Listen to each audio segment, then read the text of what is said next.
திருவார்க்கும் செய்தர்மம் கைகூட்டும் செஞ்சற் பெருவார்க்கும் பீடும் பெருக்கும் உருவார்க்கும் ஆதலால் வானோரும் ஆணி முகத்தோனே ஆதலால் கூப்பும் பிரதம் கே வேல்வேல் முருகா வெற்றிவேல் முருகனுக்கு கரகரோகரா. அனைவருக்கும் இனிய நமஸ்காரங்கள். நம்மளுடைய நெக்ஸ்ட் ஜென் நேயர்களுக்கு ஒவ்வொரு மாதத்திலையும் ஒவ்வொரு விதமான அற்புதமான பலன்கள் நம்ம பார்த்துட்ருக்கோம். தை பிறந்தால் வழி பிறக்கும் அப்படின்னு நம்ம சொல்கிறதுண்டு. இந்த தை மாதம்தான் நிறைய விசேஷங்கள் இருக்குது. தையில் வரக்கூடிய அமாவாசை ரொம்ப உகந்ததாக அமைது. உத்தராயண புண்ணிய காலம்னு சொல்லுவாங்க, மகர சங்கராந்தின்னு சொல்லுவாங்க. இந்த வாட்டி பார்த்துட்டிங்க அப்படின்னு சொன்னால் எப்பவும் 14ஆம் தேதி நமக்கு தை பொங்கல் வரும். இந்த வாட்டி 15ஆம் தேதி வருது. ஏன்னா சாயந்தரம் சூரிய பகவானை மையமாக வச்சு தான் இந்த தை பொங்கல் கொண்டாடக்கூடியது. 3:13க்கு சாயந்தரம் திருக்கணித பிரகாரம் வாக்கிய பிரகாரம் சாயந்தரம் 6 மணி சொச்சமும் ஆரம்பிக்கங்காட்டி அடுத்த நாள் 15ஆம் தேதி இந்த வாட்டி தை பொங்கல் ரொம்ப விசேஷமாக கொண்டாடப்படுகிறது. நம்மளுடைய கல்ச்சரே அக்ரிகல்ச்சர்னு சொல்லுவாங்க.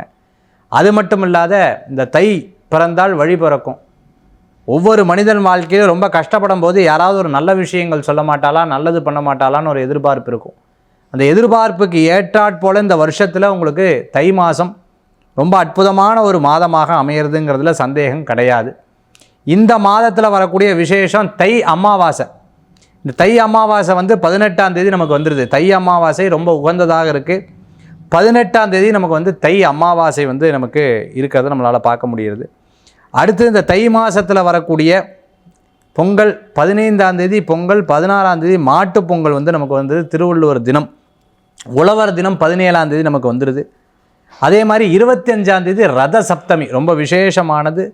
ரத சப்தமி நமக்கு இருக்குது. அடுத்தது பார்த்துட்டிங்கன்னா இந்த தை மாதம் வரக்கூடிய விசேஷங்களில் தைப்பூசம் 1ஆம் தேதி முருகப்பெருமானுக்கு உகந்ததால் வள்ளலார் பெருமானுக்கு உகந்த அற்புதமான நாளாக இந்த தைப்பூச திருவிழாவும் ரொம்ப சிறப்பாக இருக்குது. அதே மாதிரி பார்த்துட்டோம்னா இந்த மாதம் தை மாதம் எல்லாருக்கும் ஒரு பெரிய மாற்றங்கள் தரக்கூடிய ஒரு அற்புதமான மாதம். பௌர்ணமியும் நமக்கு 1ஆம் தேதி தான் வருது. இந்த தை மாதம் மேஷம் முதல் மீனராசி வரைக்கும் இருக்கக்கூடிய பலன்களை நம்ம பார்க்க போகிறோம். ரிஷபராசி நண்பர்களுக்கு, ரிஷபத்துக்கு தை மாதம் எப்படி இருக்கும்? சிறு பிரயாணம், தூர பிரயாணம், வெளியூர் பிரயாணங்கள் இருக்கும். ஆமாம் சார், பிரயாணம். ஆன்லைன் கிளாஸஸ் படிக்கிறதுக்கு ரொம்ப சிறப்பாக இருக்கும். சின்ன சின்ன குட்டி குட்டி கோர்ஸ் எல்லாம் படிச்சுக்கிறது ரொம்ப நல்லது. Artificial intelligence. அதே மாதிரி நான் ஒரு யூடியூபராக இருக்கேன், நான் சோஷியல் மீடியாவில் இருக்கேன், நான் புதுசாக இதை ஆரம்பிக்கிறேன், அதை பற்றி ஸ்டடி பண்ணுறதுக்கு ரொம்ப உகந்ததாக இருக்கும். தம்பி தங்கைகளுக்கு நிறைய நல்ல விஷயங்கள் நடந்தால் எனக்கே நடந்த மாதிரி ஒரு சந்தோஷம் சார், அந்த மாதிரி இருக்கும். சத்காரியங்கள்னு சொல்லுவாங்க, புண்ணிய காரியங்களை பேசக்கூடிய வாய்ப்புகள். ரோடு கான்ட்ராக்டாக இருக்காங்க, அரசாங்க கான்ட்ராக்டில் இருந்திருக்கிறவங்களுக்கெல்லாம் நல்ல முன்னேற்றங்கள் உண்டு. புதுசாக கட்சியில் சேர்ந்துருக்கிறவங்களுக்கு நல்ல முன்னேற்றங்கள் இருக்கும், பதவிகள் கிடைக்கும். பூர்வீக சொத்து சம்பந்தமான பேச்சுவார்த்தைகள்லாம் உங்களுக்கு வெற்றி பெறத்துக்குண்டான வாய்ப்புகள் கண்டிப்பாக இருக்குது. ரிஷப ராசி நண்பர்களுக்கு பார்த்துட்டிங்க அப்படின்னு சொன்னால் ஒரு கம்யூனிகேஷன் தொடரும். இத்தனை நாள் பேசாத இருந்தவா திருப்பி பேசுவாள்.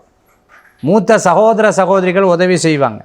இளைய சகோதர சகோதரிகளுக்கு நன்னா இருக்குது. எழுத்துப்பூர்வமாக எல்லா காரியங்களும் உங்களுக்கு வெற்றி பெறக்கூடிய வாய்ப்புகள் கூடி வரக்கூடியதாக இருக்குது. சில நேரங்களில் தெரியாமல் பேசிட்டனோ அப்படின்னு சொன்ன காரியங்கள் கூட உங்களுக்கு லாபமாக முடியறதுக்குண்டான வாய்ப்புகள் தேடி வரக்கூடியதாக இருக்கும். கோயில் காரியங்கள், பிரசித்தி பெற்ற கோயில்களுக்கு போயிட்டு வரதுக்குண்டான வாய்ப்புகள் தேடி வரும் ரிஷபராசி நண்பர்களுக்கு.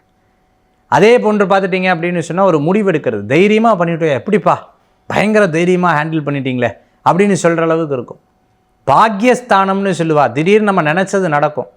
நான் இவ்வளோ ஒரு அஃபர்மேஷன் பிரம்ம முகூர்த்த பூஜையெல்லாம் பண்ணேன் சார், அதெல்லாம் பலன் கொடுக்குற மாதிரி ஒரு பெரிய மாற்றங்கள் கொடுக்குறதேன்னு இருக்கும். மன உளைச்சல்கள் இடைப்பட்ட நாட்களில் சந்திராஷ்டமம் வரும்போது மன உளைச்சல்கள் ஏற்பட தான் செய்யும். அது அதிகமாக தான் தெரியும். ஆனாலும் தை மாதம் உங்களுக்கு கை கொடுக்கும், பிழையாகாது. குலதெய்வ வழிபாடு தான் உங்களுக்கு ஒரு பெரிய வெற்றி தரக்கூடிய வழிபாடாக இருக்கும் ரிஷபராசி நண்பர்களுக்கு. தை பிறந்தால் வழி பிறக்கும். வாழ்க்கையில் எல்லாமே உங்களுக்கு ஒரு மிகப்பெரிய மாற்றமும் முன்னேற்றமும் தரணும்னு முருகப்பெருமானை பிரார்த்தனை செய்து கொள்ள. நோயற்ற வாழ்வும் குறைவற்ற செல்வம், அன்பகலாத மக்களும், வஞ்சமில்லா உழைப்பும், உழைப்புக்கேற்ற ஊதியம், இடைவிடா முயற்சி, இணையில்லாத புகழ், நீண்ட ஆயிலும் பல்லாண்டு பல்லாண்டு பல்லாண்டு வாழுதுமே என்று வாழ்த்தி விடைபெறுகிறேன். நன்றி, நமஸ்காரங்கள்.